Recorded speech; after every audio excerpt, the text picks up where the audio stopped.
बाबा जी की जय। आप स्वयं ही जाकर अपनी अपनी कुंडलियां खोलो। जिसका मंगल 5वें घर में, राशि की बात नहीं, कई लोगों को कुंडली देखनी नहीं आती तो वो राशि को देख लेते हैं।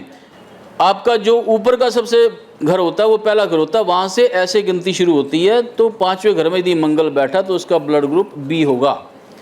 इसका मतलब ये है कि मैं सारे ब्लड ग्रुप भी बता सकता हूँ, लेकिन वो सीक्रेट, क्योंकि ये एक जो ऐसा पवित्र विज्ञान है जिसको ओपन करना उचित नहीं है। लोग इसका दुरुपयोग कर सकते हैं, लोगों को गुमराह कर सकते हैं छोटी सी शक्ति से। मैंने इतनी बात बताई है, इसका भी बहुत दुनिया दुरुपयोग करेगी और बहुत बड़े बड़े जोशी, नकली जोशी खड़ी हो जाएंगे इसी बात के लिए कि जो मैंने आज ये सीक्रेट आपको बताया। लेकिन जिन लोगों को ज्योतिष का ज्ञान है वही ज्योतिष के ऊपर प्रश्न करें, उसे चैलेंज करें, वही शोभा देता है। आज हमारे सम्मुख ये बीजेपी की महिला अध्यक्ष राजस्थान की बैठी हुई हैं, ज्योतिषाचार्य हैं, इतनी श्रद्धा, इनके इतने शिष्य हैं, इनके बड़े बड़े समागम होते हैं, बड़े बड़े लोग इनके समागम में आते हैं। ये जानते हैं कि ज्योतिष की शक्ति कितनी है। ऐसे जो ज्ञानी लोग हैं वो बात करें तो अच्छा लगता है।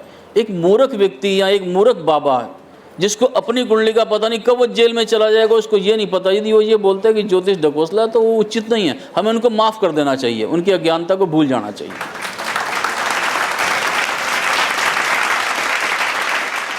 अभी आचार्य जी जिस तरीके से आपने बताया कि जिनका भी बी पॉजिटिव या बी ब्लड ग्रुप है, जिनका मंगल है, तो मैं खुद एस्ट्रोलॉजर हूँ।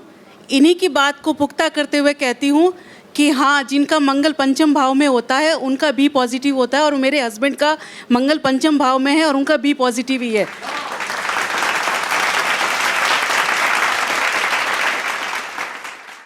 अमृत दरबार में बाबा जी को कोटि कोटि प्रणाम। बाबा जी, मेरा एक बेटा है तो उसको मैंने कई बिजनेस खुलवाए हैं, जिम का भी और एक कपड़े का शोरूम है। लेकिन वो काम करता है, लेकिन कुछ टाइम तो काम ठीक चलता है, उसके बाद में फिर वो डाउन हो जाता है और फिर उस काम को बंद करना पड़ता है। तो मुझे कोई उपाय बताएं कि वो अपने काम में कामयाब रहे और आगे जाके वो कुछ अच्छा काम कर सके। देखिए, सबसे जो अच्छा उपाय है वो तो ये है कि पहले उसकी एक जन्म कुंडली बनवा लें। उस जन्म कुंडली में सब कुछ लिखा होगा कि किस किस व्यापार में उसको फ़ायदा होगा, किस किस व्यापार में नुकसान होगा। हम बच्चे के ऊपर लाखों करोड़ों रुपए खर्च कर देते हैं उसकी शिक्षा के लिए। आज एक डॉक्टर बनाने के लिए 25 से 50 लाख या 1 करोड़ खर्च हो जाता है। बाबा जी, हमने काफ़ी पैसा उसके ऊपर खर्च करा है, पैसे की कमी नहीं छोड़ी, लेकिन कोई फ़ायदा नहीं हुआ, नुकसान ही नुकसान जाता है उसमें बिजनेस। वही मैं आपको कहना चाहता हूँ कि यदि उसकी आप कुंडली बनवा लेंगे, उसमें साफ लिखा आएगा कि किस किस प्रोफेशन में इसको फ़ायदा है, वही काम आपने उससे करवाने हैं। आप उल्टे बहाव में यदि किसी को तैरने के लिए बोलेंगे तो उसका परिश्रम बहुत ज़्यादा लगेगा, और वहीं सीधे बहाव में नैया पर बैठेगा तो जल्दी नैया पार हो जाएगी।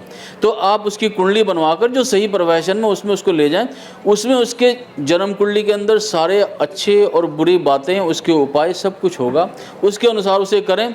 और जितना पैसा आपका गया है, जो उसने नष्ट किया है, आप देखेंगे कि यदि सही दिशा की ओर आप जाएंगे तो वो सारे का सारा पैसा प्रॉफिट के साथ वापस आ जाएगा। धन्यवाद बाबा जी। बाबा जी को नमस्कार।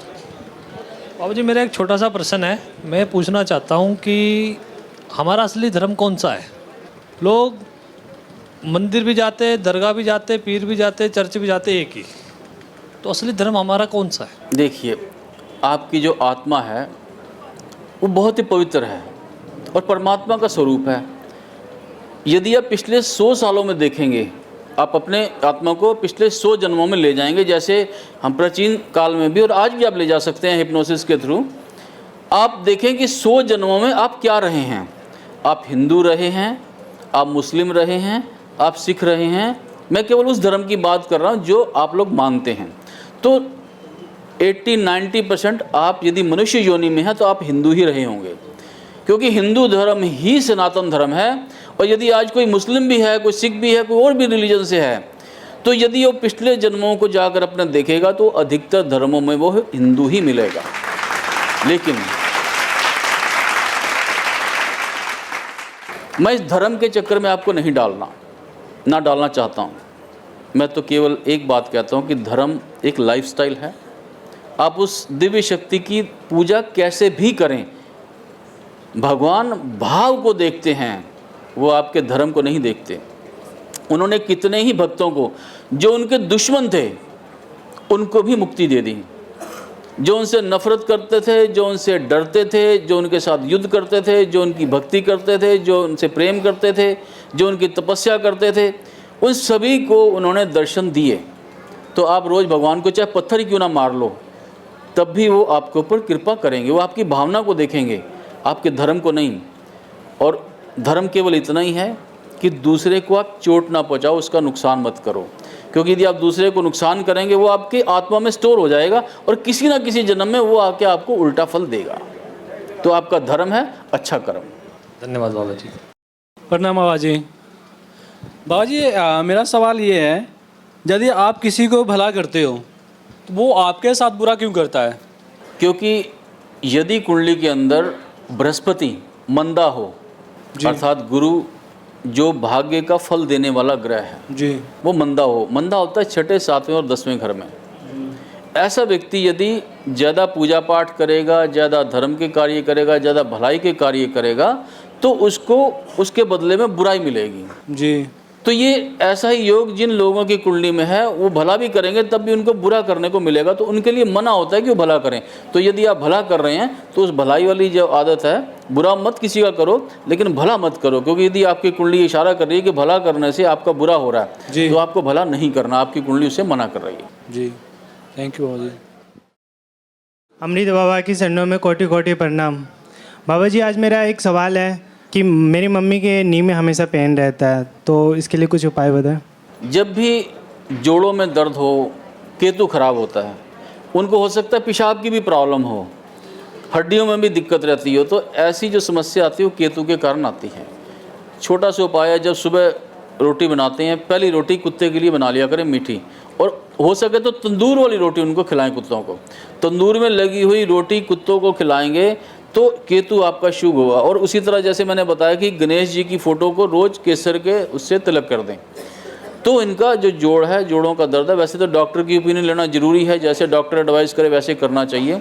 लेकिन ज्योतिषीय उपायों में यदि ग्रह को ठीक करना है तो आप गणेश जी को केसर का तिलक और कुत्ते को मीठी रोटी देंगे तो उनको ये जो केतु संबंधित समस्या है ये इनकी ठीक होगी। जी बाबा जी, एक सवाल और है कि कुछ दिन पहले न्यूज़ में आया था कि ये काली माता खून मांगती है, तो क्या ऐसा कुछ है? काली माता खून मांगती है, लाइक जैसे कि लोग विलेज में पशु को चढ़ाते हैं, काली माता का वेट चढ़ाते हैं, तो ऐसा क्या सच है?